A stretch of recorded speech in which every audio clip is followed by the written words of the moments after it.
Hi hello నమస్తే welcome to our channel. నేను మీ Charmi. Present Pawan Kalyan సినిమాస్కి సంబంధించి ఎప్పుడు ఏ సినిమా ఉన్నా, ఆయన ఫస్ట్ సినిమా అయినా సరే, సెకండ్ సినిమా అయినా సరే, ఏ సినిమా అయినా సరే అలీ లేకుంటే ఆ సినిమానే నడవదు అని చెప్పుకోవచ్చు.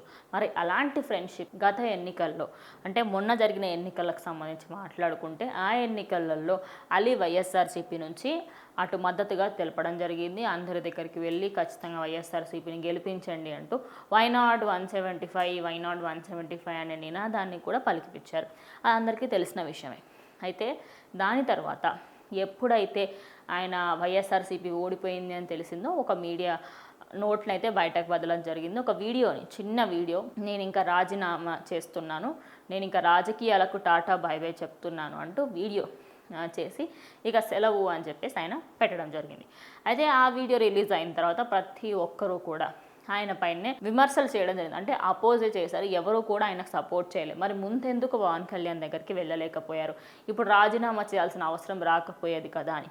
అయితే ఇప్పుడు ప్రజెంట్ ఏం చర్చలోకి వస్తుందంటే, పవన్ కళ్యాణ్ని క్షమించండి నన్ను అని అడగడానికి వెళ్తున్నారు అలీ అనే వార్తలు వినిపిస్తున్నాయి. అలాగే చిరంజీవి కాళ్ళపైన కూడా పడ్డారు అనే వార్తలు కూడా వినిపిస్తున్నాయి. మరి ఇందులో ఎంత వాస్తవం ఉంది ఏంటి అనేది తెలియదు, కానీ చిరంజీవి దగ్గరికి మాత్రం ఆయన వెళ్ళిన విషయం అయితే వాస్తవమే. అలీ అక్కడికి వెళ్ళి ఆయనతో మాట్లాడారు, రాజకీయాలకు సంబంధించి అండ్ అలాగే ఆయన సినిమా కెరియర్కి సంబంధించి కూడా మాట్లాడడం జరిగింది అనే వార్తలు వినిపిస్తున్నాయి.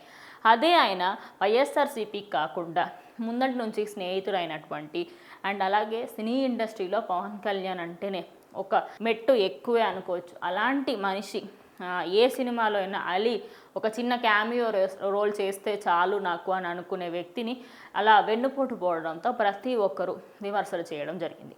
అయితే ఇప్పుడు పవన్ కళ్యాణ్ దగ్గరికి వెళ్ళి క్షమించమని అడగతాను అని అండ్ అలాగే ఇటు చిరంజీవి కాళ్ళపైన కూడా నేను పడతాను అనే వ్యాఖ్యలు ఆయన చేసినట్టుగా అయితే వినిపిస్తోంది.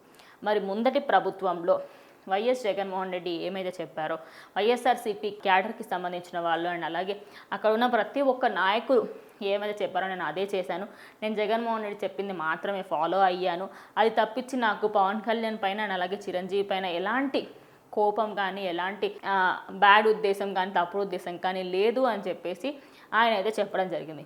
మరి ఇందులో ఎంత వాస్తవం ఉంది, ఎంత అవాస్తవాలు ఉన్నాయి ఏంటి అనేది ఇంకొద్ది రోజుల్లో తెలిసిపోతుంది. ఎందుకంటే ఆయన కలిశారు అని చెప్పేసి అయితే వార్తలు వినిపించిందంటే నిజం.